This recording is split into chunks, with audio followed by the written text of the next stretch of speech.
গণবিজ্ঞপ্তিতে আবেদন খুব শীঘ্রই শুরু হতে যাচ্ছে। ভালো প্রতিষ্ঠানগুলোকে বাছাই করা আপনাদের সম্পূর্ণ নিজ দায়িত্ব।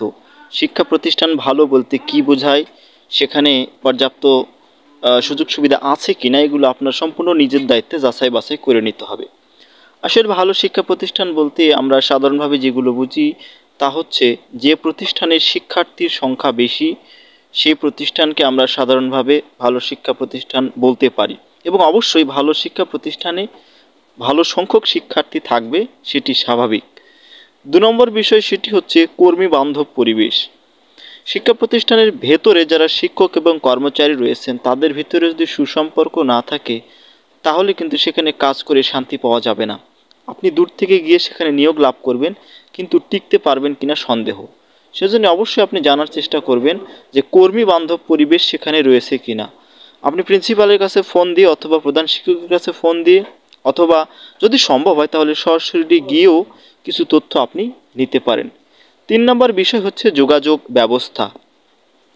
অনেক শিক্ষা প্রতিষ্ঠান একদম গ্রাম পর্যায়ে প্রত্যন্ত এলাকায়, যেখানে যাতায়াতের দুর্গম রাস্তা, ঠিকভাবে গাড়ি ঘোড়া পাওয়া যায় না, সে সকল প্রতিষ্ঠান কিন্তু আপনারা পরে রাখতে পারেন।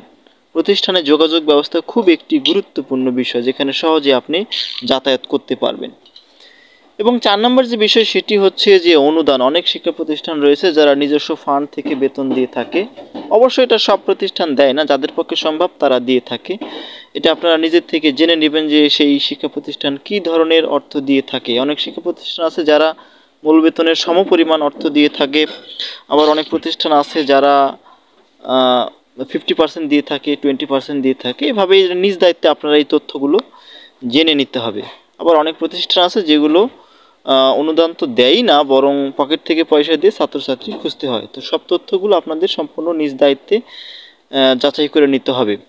কাম্য শিক্ষার্থী যদি না থাকে সে দায়ভার কিন্তু এনটিআরসি নেবে না, এবং একই পদে যদি কোনো মামলা থাকে সেগুলো কিন্তু এনটিআরসি দায়ভার নেবে না।